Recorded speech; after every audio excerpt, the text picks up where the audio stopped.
स्वागत है आपको एक बार फिर से मेरे YouTube चैनल पर। तो आज क्लास 11 के रसायन विज्ञान अभ्यास 2 में आज हम लोग पढ़ेंगे पाउली का अपवर्जक नियम क्या है, पाउली के अपवर्जक अनुप्रयोग क्या है, हुंड का नियम क्या है, अफबाऊ का नियम क्या है। इस वीडियो में आपको बताया जाएगा। तो आप सभी विद्यार्थी से अपने कॉपी में अच्छे से नोट करते चलिएगा और एक नोट्स भी बनाते चलिएगा। तो ध्यान देंगे पाउली ने क्या बात कहे थे, इन्होंने क्या बताए थे। तो इन्होंने बताए थे कि इन दो इलेक्ट्रॉनों के लिए चारों क्वांटम संख्या का मान समान नहीं हो सकते।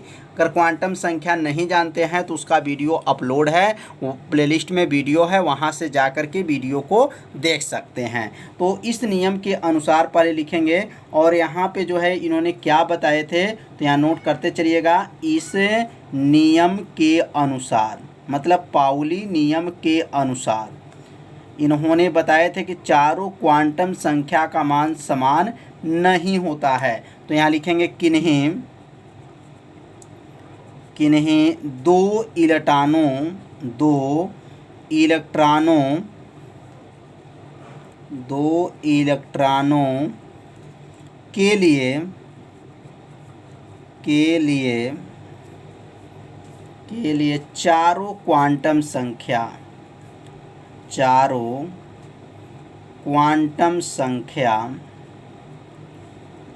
संख्या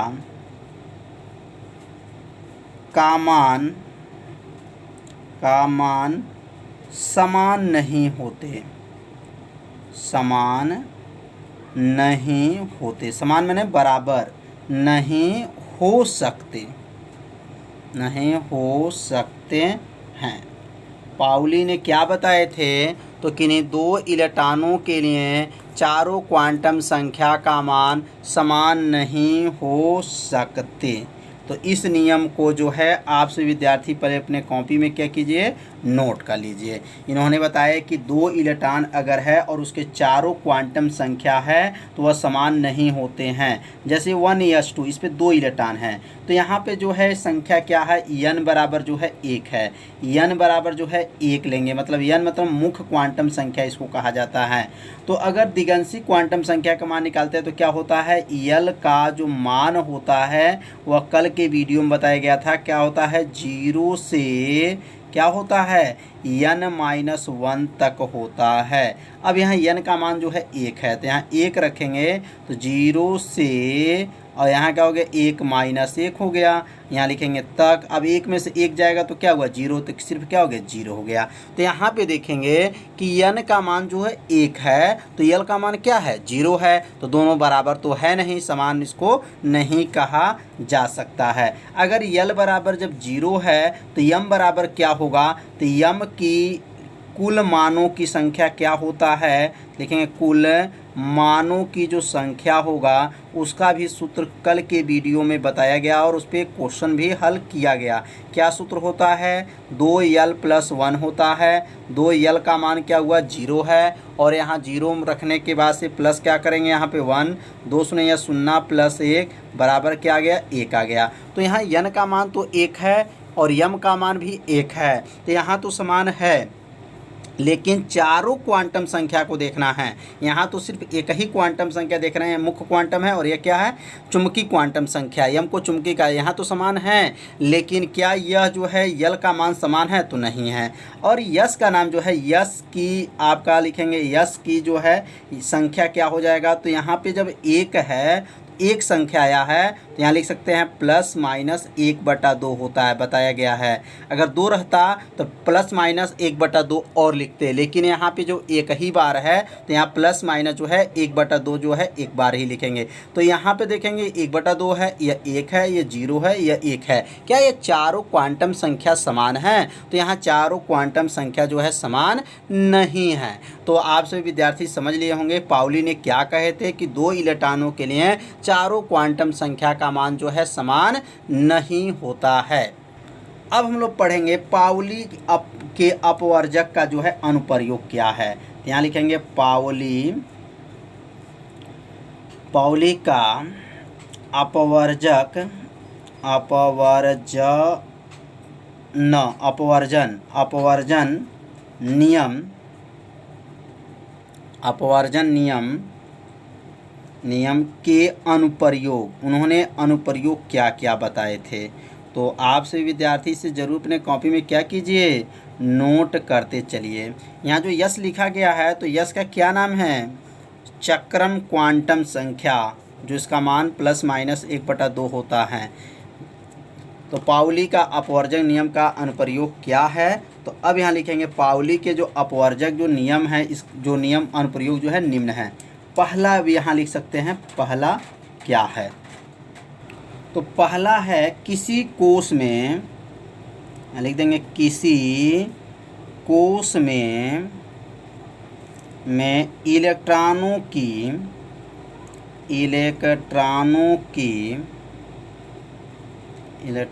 की अधिकतम संख्या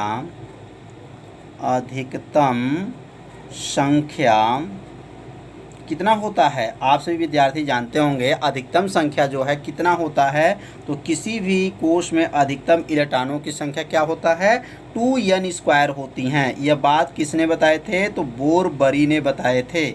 अगर पहला कक्षा में इलेक्ट्रॉन निकालते हैं तो यहाँ 1 रखेंगे, दूसरा कक्षा निकालेंगे तो यहाँ 2 रखेंगे, यहाँ तीसरा कक्षा निकालेंगे तो n का मान 3 रख करके हल करेंगे। तो पहला कक्षा में 2 इलेक्ट्रॉन, दूसरा में 8 और तीसरा में 18 इलेक्ट्रॉन आ जाएगा। जब यहाँ n का मान 1 रखिए, 2 रखिए, 3 रख करके आप मान निकाल सकते हैं। तो पहला अनुप्रयोग समझ में आ गया होगा कि किसी भी कोश में इलेक्ट्रॉनों के अधिकतम संख्या क्या होता है, 2n² होती हैं। अब यहाँ लिखेंगे दूसरा क्या है, किसी कोश में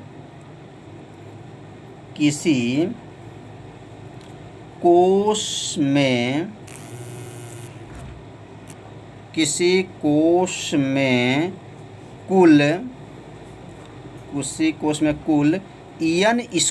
क्या होते हैं, n² जो है ऑर्बिटल होते हैं, n² ऑर्बिटल होते हैं। कितने ऑर्बिटल होते हैं, n²। किसी कोश में ऑर्बिटलों की संख्या क्या होती हैं, तो n² होती हैं। अब यहाँ लिखेंगे तीसरा जो अनुप्रयोग क्या है, तो किसी कोश में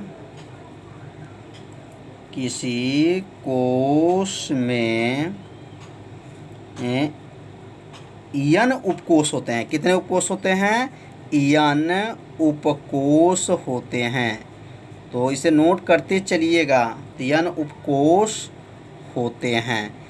तो यह बात किसने बताए थे, तो पाउली ने क्या किए थे, बताए किसी भी कोश में कुल जो ऑर्बिटल कितने होते हैं, तो n², और किसी कोश में n उपकोष होते हैं।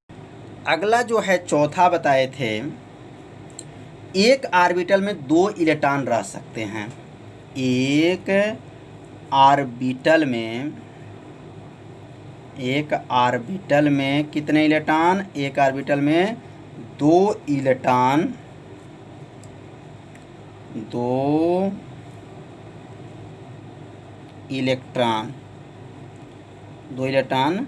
रह सकते हैं। तो इसको भी आप लोग नोट करते चलिएगा। चौथा जो है नियम, एक ऑर्बिटल में कितने, 2 इलेक्ट्रॉन रह सकते हैं। और पांचवा बात इन्होंने बताए थे कि यस उप ऊर्जा स्तर में 2 इलेक्ट्रॉन, पी में 6, डी में 10 और एफ में 14 इलेक्ट्रॉन रहते हैं। तो यहाँ लिख सकते हैं यस उप ऊर्जा स्तर में 2, कामा लिखेंगे यहाँ पर, पी उप ऊर्जा स्तर में 6, डी उप ऊर्जा स्तर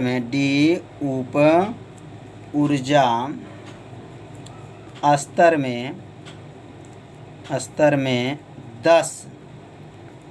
10 तथा एफ ऊर्जा स्तर में एफ उप ऊर्जा स्तर में 14 इलेक्ट्रॉन, कितने इलेक्ट्रॉन, 14 इलेक्ट्रॉन रह सकते हैं।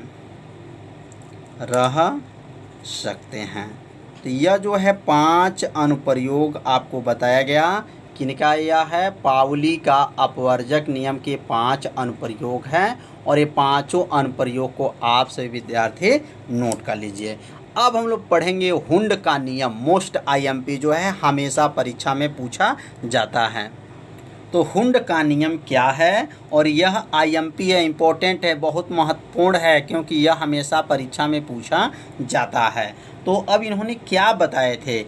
इन्होंने बताए थे कि जो ऑर्बिटल होते हैं उस ऑर्बिटल में पहले एक एक इलेक्ट्रॉन प्रवेश करते हैं और जा कर के उसके बाद से 2 इलेक्ट्रॉन प्रवेश करते हैं और युग्मित होने लगते हैं। इन्हीं का क्या है? यह नियम है, मतलब हुंड का नियम कहलाता है। मतलब यहाँ कैसे लिखेंगे तो आप सभी विद्यार्थी लिख सकते हैं इस नियम के अनुसार।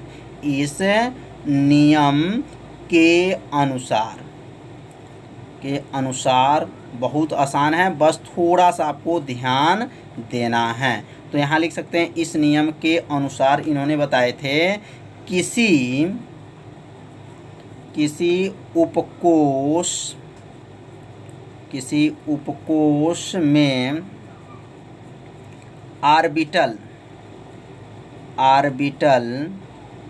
में पहले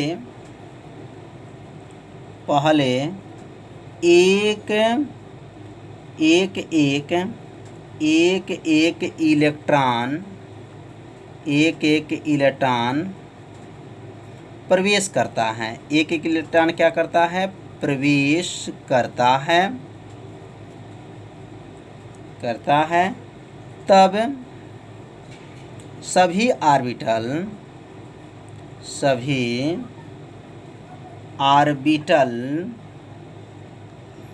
में 2 इलेक्ट्रॉन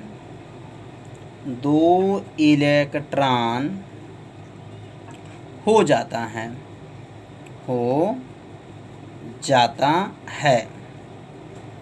इलेक्ट्रॉन युग्मित होने लगते हैं, या यहीं तक लिख सकते हैं ऑर्बिटल में 2 इलेक्ट्रॉन हो जाता है।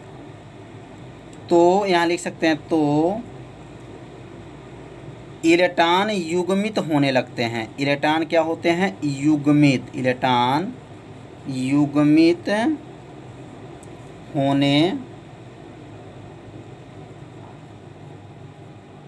होने लगते हैं। कितना आसान है, बस 2 बारी से पढ़िए, निश्चित है आपको हुंड का नियम याद हो जाएगा। अब इन्होंने क्या बताए थे, अब इनके बारे में समझेंगे। किसी उपकोष में जो ऑर्बिटल होते हैं, जैसे 1s, जैसे यस की बात करेंगे, यस में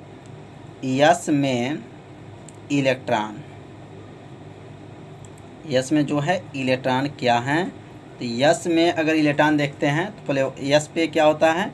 S1 होता है और एक जो होता है S2 होता है। तो यस में देखेंगे तो यहाँ पे पहले एक इलेक्ट्रॉन को रखेंगे, इसमें ऑर्बिटल बनाएंगे और यहाँ पे जो है एक इलेक्ट्रॉन, जैसे यहाँ पर एक है तो सिर्फ एक इलेक्ट्रॉन रखेंगे। इसमें कितना है? 2 है तो यहाँ पे 2 इलेक्ट्रॉन रखेंगे। तो क्या है? एक इलेक्ट्रॉन पहले भरता है, मतलब एक इलेक्ट्रॉन इसमें, तब जाके इसमें 2 इलेक्ट्रॉन, 2 है तो 2 भर लेंगे। अगर P में देखना चाहते हैं इसी प्रकार, P में इलेक्ट्रॉन, तो P में इलेक्ट्रॉन कैसे लिखेंगे? तो यहाँ पे जो है 6 होते हैं, P1 P2 P3 P5 ऐसे होते हैं। तो P1 P2 P3 P4 P5 और लिख सकते हैं P6। यहाँ P मतलब 6 इलेक्ट्रॉन होते हैं। तो यहाँ पे कैसे इलेक्ट्रॉनों को रखेंगे? तो इसमें जो है 3 बॉक्स बनाना पड़ेगा। कितने बॉक्स? 3, 1 2 3 हो गया। इसमें भी ऐसे 3 बॉक्स बना लीजिए। यहाँ 1 2 3 हो गया। यहाँ पर भी 3 बॉक्स बना लीजिए, 1 2 3 हो गया। यहाँ पर भी ऐसे 3 बॉक्स बनाएंगे, 1 2 3 हो गया। यहाँ पर भी 3 बनाएंगे, 1 2 3 हो गया। और यहाँ पर भी बनाएंगे 3, 1 2 3 हो गया। अब इसमें इलेक्ट्रॉन कैसे इसमें जो है रखेंगे, प्रवेश करेंगे, पर एक यहाँ एक इलेक्ट्रॉन है, इसमें कितने हैं? 2 हैं। तो यहाँ लिखेंगे एक इलेक्ट्रॉन, एक इलेक्ट्रॉन जाएंगे। इसमें 3 है तो क्या लिखेंगे? 1 इलेक्ट्रॉन, 2 इलेक्ट्रॉन, 3 इलेक्ट्रॉन। इसमें क्या है? 4 है। तो पहले 1 इलेक्ट्रॉन, 2 इलेक्ट्रॉन, 3 इलेक्ट्रॉन होने के बाद से यहाँ पे जो है 3 इलेक्ट्रॉन प्रवेश कर लिए हैं, लेकिन यहाँ 4 है, तो अब यहाँ पे 1 इलेक्ट्रॉन यहाँ हो जाएंगे 4 इलेक्ट्रॉन। तो भरने को सीखना, एक एक पहले इलेक्ट्रॉन भरते हैं, उसके बाद से 2 इलेक्ट्रॉन। अब यहाँ क्या 5 है, तो 1 2 3, 3 हो गया, यह 4 हो गया और यह 5 हो गया। तो समझ में आ गया होगा। अब ये कैसे भरेंगे, 1 2 3 और 6 चाहिए, 4 5 6, मतलब पहले एक एक इलेक्ट्रॉन भरना है, उसके बाद से 2 इलेक्ट्रॉन हो जाएंगे। तो समझ में आ गया होगा। हुंड का नियम बहुत ही आसान है, मतलब इलेक्ट्रॉन जब भी प्रवेश करते हैं पहले एक एक इलेक्ट्रॉन प्रवेश करते हैं, उसके बाद से वह युग्मित हो जाते हैं। युग्मित मतलब जब 2 हो जाता है, जिसमें 2 इलेक्ट्रॉन हो जाते हैं, तो ये युग्मित इलेक्ट्रॉन कहलाते हैं। तो इसी प्रकार अगर डी में इलेक्ट्रॉन देखना चाहते हैं तो D1 D2 D3 D5 D6 कहाँ तक, D10 तक होगा। और उसमें जो है 3 कॉलम नहीं, इसमें 5 कॉलम। डी कॉलम में जो हमारा डी उपकोष रहेगा जो है, तो उसमें जो है 5 कॉलम को बनाना पड़ेगा और इसमें इलेक्ट्रॉन को भरना सीख लेंगे आप लोग। तो अगर भरना चाहें तो डी उपकोष में इलेक्ट्रॉन को जरूर भरिएगा। तो यहाँ लिखना चाहें, जैसे एक हम बना दे रहे हैं, जैसे यहाँ पे D1, तो D1 में कैसे लिखेंगे, यहाँ पे 5 खाना रहेगा, इसमें 1 2 3 4 और 1, इसको 5 खाना पहले बना लेंगे।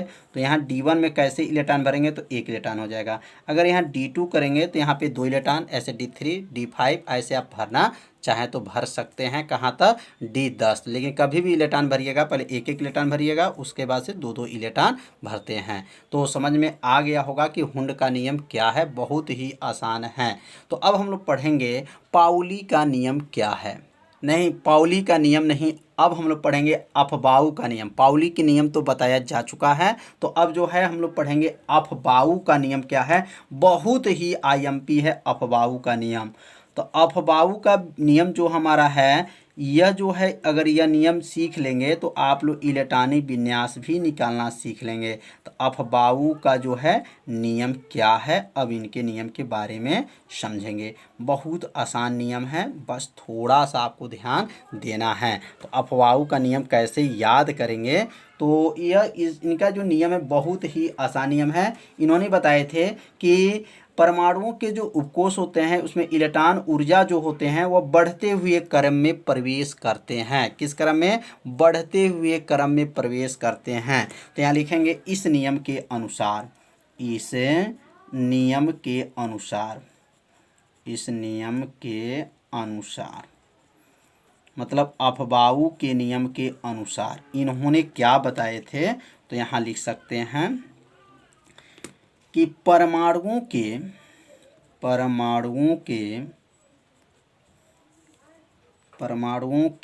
उपकोषों में